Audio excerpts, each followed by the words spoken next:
Hey, it's Jaime with Echo Real Estate Advisors. Welcome back to the channel that brings actionable content to help your business grow. Don't forget to subscribe, as every month I give away one of my YouTube, Facebook, and Google courses just for being a subscriber. Okay, today we're looking at running CMAs, so running a comparable market analysis. We all do it. We've done this pretty much from the very beginning. I mean, you should be doing this from the very beginning, that you're analyzing a property for a buyer and analyzing a property for a seller. So regardless of either side, you need to have a good understanding of what the property is valued, so you know how to approach negotiations, so you know what to offer for the property, and not get into sticky situations on the buyer side when you're trying to get an offer accepted, and when the bank goes out there to appraise it, you don't have to have that conversation, that difficult conversation with buyers that, hey, the property didn't appraise, I didn't think this would happen, yada, yada, yada. And from the seller side, you want to sell the property, so you want to be spot on with what you can realistically expect for that property, and they're leaning on you to be that professional. So there's various ways to run CMAs, and some I probably won't even mention here, but we're looking at going to your MLS and then running it directly from here. Picking the properties that are close to the criteria that you're looking for, doing a simple search, a radius around the property, and all that fun stuff. So we're not going to get into the actual technical component of it here. We're going to look at running a CMA through RPR, which a lot of agents have that as part of their association dues. You get access to RPR for quote unquote free. So today we're going to look at running a CMA through RPR. You have the option, of course, of running it through the MLS, which I just went through, and you would get started down that path. Or you can get a CMA through Cloud CMA, or if you've been using Remind, you can do the Remind version of running a CMA. So you have options. Those are just 3 options. With the addition of the RPR, you're looking at 4 options, but options are abundant. Whatever one works for you is, of course, the one that you're going to use. However, I want to show you RPR. If you've seen that icon and really haven't dug into it, I want to show you how to run a CMA, which I don't want to give away the ending, but this is the one that I'm presently using right now. Simply because I've tried all the other methods, and I've tried several other methods that I'm just not in love with. So this is the one that I am presently using. I have toyed around with Remind's new version. I think it's I think it's closer, but it's not all the way there to provide as robust CMA as RPR. So without further ado, let's just find a property and test this out. Let's just say anything that's exactly 500. I just need an address. Perfect, that one's good. You're going to open up your RPR, which is going to lead you right here. Then you're going to put your address of the property that you're trying to evaluate. What was that? Farmers Ranch.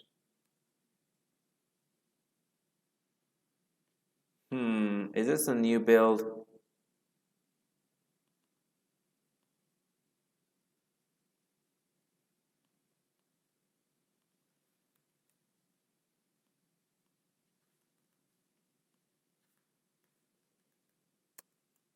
There we go. CIR instead of circle. You're going to go to search. There's a lot of cool information in RPR that we're going to go into another video about, where we go into what summary is, what's in summary, what's in history, what's in charts, neighborhood and everything of the like. You can even do some commercial evaluations. So it's a pretty cool, robust software.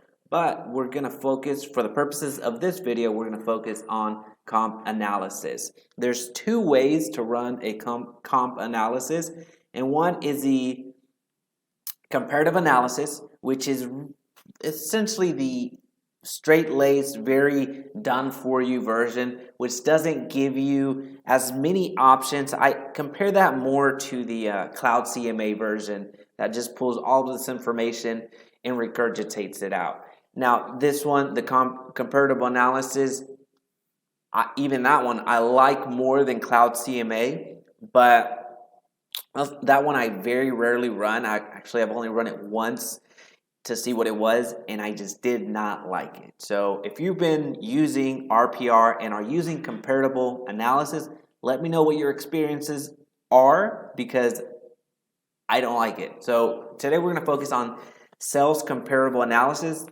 because you get such more options. You get way more things that you can edit, adjust, and actually do a proper comparable analysis. So that's the one that I would select. If you want more of the done for you version or just a quick version, if you have plenty of comparable sales in the area, then I can see the comparable analysis working a little bit better than one that you have to be a bit more granular with. So we're going to go with sales comparable analysis. First, we have to confirm the facts.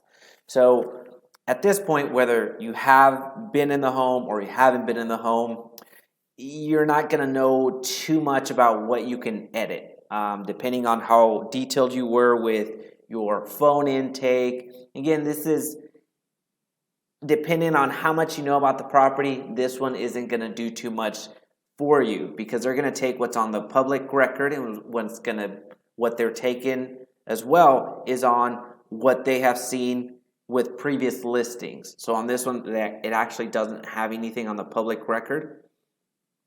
Yeah, so this is a new build. So we're going based off of everything that's on the listing right now. So again, I don't have too much information about this property because I just pulled it up from the internet. Certainly I haven't walked through it or anything else like that. And if it was already registered in the CAD, you would see this information here. And any previous listing information would go right here. And then these are the changes that you would make to the property. Again, for our purposes, this isn't going to do us too much good because I haven't been in the property, as I mentioned. So we're just going to hit and confirm. But you can see there's a good amount of information that you can edit here that you're going to want to take into consideration.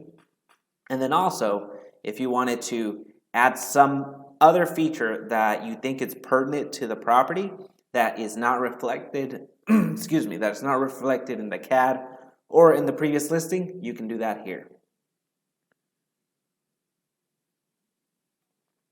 Excuse me, I'm getting over a cold, and it's been a struggle. All right, here we go. Now we get the fun responsibility of finding comps. All right, and we're not going to go. Everyone does comps differently. Everyone takes different subjective perspectives on how to run a comp, which would constitute a comp, which property would constitute a comp, how to make the adjustments and things of that nature. So they vary just based off the way that you were taught from your broker or from the school that you went to, or just life, if you will, and all of the CE classes that you've taken with appraisers. So we're not going to get too much into the granular aspect of it because people run comps differently. It is subjective. So we're going to focus more on where the bodies are buried, where all of the buttons are at, and what you can adjust, what you can't adjust, the benefits of running a CMA through RPR versus actually, hey, if you have an additional room, it's going to be $10,000 more. Or if you have a third garage, it's going to be $5,000 to $10,000 more. We're not going to get too much into that. So just be cognizant of what we're getting into. Over here, you're going to go into selecting your criteria. Very similar to the MLS. You get to select what you want to be highlighted around your area. I don't mess around too much with these because it's already highlighted my single family residence, but if I was doing land or a ranch or anything else like that, then that option is there. The default is going to be 6 months in dates back. So, well, you can adjust it, of course, but they're going to start with the 6 months time period. If you want to tidy it up a bit and you feel you have enough comps, then you can go with 3 months, but I'm going to keep it at 6 months for right now. Proximity, the closest that you can get to the property is 1 mile. Now, the MLS as an example, the closest that you can get to a property is 0.25 miles, so a quarter of a mile. In that aspect, that's the one knock that I would have on RPR, that I can't get a little bit closer to the subject property, especially if it's a market that is very active. That is the one knock that I have on RPR, but outside of that, I am all about it. You're going to start with 3 default property details. The first one being the beds, the bath is the second, and then the living area. I like to play around with the square footage a little bit more, so I don't make that a default, which means you can tidy these up, but I like to start with a broad scope, and then manually, as I get the results, I start weeding them out. You can certainly adjust all of this. Again, these are the filters that you can select for, because as soon as you hit search, it's going to show properties that have sold, properties that are active, properties that are were canceled, and everything else like that. So here you have all of the options. But for our purposes, I'm just going to go ahead and search. You're going to see quite a bit of activity.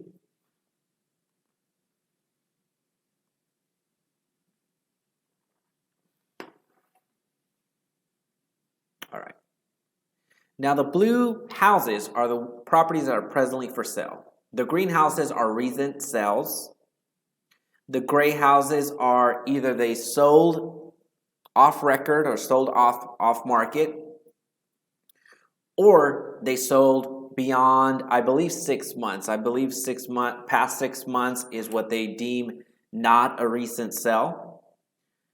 So you see some here. This one was sold. It's not a recent sold property, but you do see a grade area. So for our purposes, we have, since this is a new build community, maybe I should have gone with another property so we could have some better comps, if you will. But here, and then I just start clicking through, getting some additional information on, well, this was recently sold. Unfortunately, they didn't disclose the amount, so that's not going to help us too much. Here we see that this property recently sold at $455. 2,400 square feet is what this property,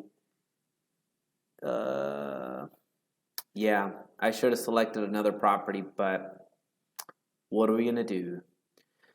Okay, so then you would go around the map and looking for properties that you want to pull as your comps. As you're getting the comps that you want, you're just going to click here, and I'm just going to start clicking now, so you see it. This one's for sale, so I'm not going to pull that one in. I'm going to pull this one in, even though I know that it's not necessarily a like for like. Then I'm going to pull this one as another comp, and then that one as another comp, so you see it. And then down here, you get the breakdown of all the properties that you see on the screen. Again, depending on how many filters you apply on the front end to get to this screen, you won't have as many if you tidy up your filter. So now that we're good on comps, depending on how many comps you want to have, I think I selected 4 just for the example. We're going to click next. You see the 4 comps.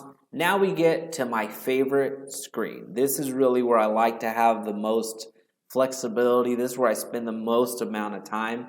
adjusting comps. This is something that you see very commonly in an appraisal report where you see the differences of how much they added for the view, how much they added for that third room, how much they adjusted for in the square footage difference, and all of that. So I love this screen. This is my favorite screen of them all. And we're going to go through it so you see how you can adjust it. So the adjustments are right. Your subject property is going to be over here, and then the properties that you have are adjusted on this right-hand side. Now, if you see that a comp that you feel is most relevant to your property is over here, all you need to do is adjust it, and it's going to populate it over here. Now, we did highlight 4 properties. Here's that 4th. All you need to do is toggle back and forth up here. Once you have them arranged in the order that you want, you want to see in the homes again, get a better perspective on, well, what was the condition of this home when it sold? Okay, when you click through, you're going to see all of the pictures from the inside. Now be careful when you're selecting, like you see here, smaller pictures, go to bigger pictures. Make sure you click on those 2 buttons, because if you click here, it's going to take you to that property, and then you're going to have to start all over again. For the first couple of times that you do this, chances are you're going to make that mistake, because I've done that. I continue to do that. So be very careful when you're doing that and getting additional property information and getting into those pictures, because that is very annoying. That is something that I wish didn't happen, but it does. So then you would go through the pictures and see what the condition of the property was, what type of flooring and everything else like that. So there is what you do there. You see the distance between the proximity to the property right there, the value, when it sold, price per square foot,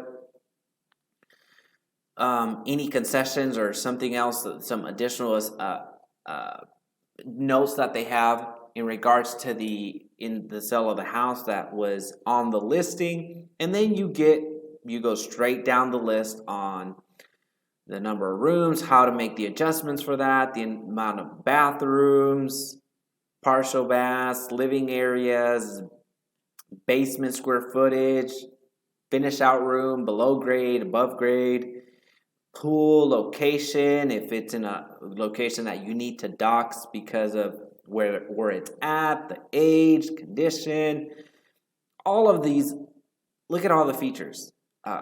Porch, roofing features, fireplaces, basements. You get very detailed. You can get as detailed as you want, almost too detailed in some cases. And you can add rows. If there's something so unique to the property that you see is not being reflected in one of these items over here, then you can add it on the left-hand side. Adding some additional notes. And then you can weigh the comps differently. You can weigh them all equally if you would like, or if you would like to adjust them manually, you can do that over here. Let's just say the first property you want at 45% for whatever reason, then the second one you want at 30, and everything else like that. Again, this is very subjective, how everybody runs their comps. I know we've all had the CEs on it. I know we've all had our brokers tell us to do this one way. I know that I'm not going to get too much into that. I'm not necessarily too concerned about that for now, because everyone's going to do it differently. Just want to show you the power of RPR. And if you want them to reset, weigh it equally again, or depending on how many adjustments you do of the property, how many different adjustments you made for the subject property and the property that you're trying to analyze, you can do an auto weight system and it would reflect that. So right now it doesn't do anything because I didn't make adjustments. So let's just say I made adjustments to, let's just say I have to add 10,000 here, and I'm going to add 5,000 here. I'm not even looking at the subject property. and making these adjustments. I'm just making adjustments so you see it. And then here, take 250 out for whatever reason. Over here, I'm gonna do 20 bucks. Okay. Now we're gonna go back to edit, and then again, you can reset the weighting system depending on how many comps you have and what the confidence level you have in each. And then when you click the auto weight, it's going to take the amount of changes that you did in every single property to adjust it to fit your subject property, and it's going to weigh them. So that's the whole auto weight of the comp adjustment. So there you see there. I'm going to apply it just for fun, and now you see the value of the property. Update value and close. As you can see, it's very, very detailed, very easily organized. First, you have to confirm the facts or add anything else that you know to the property.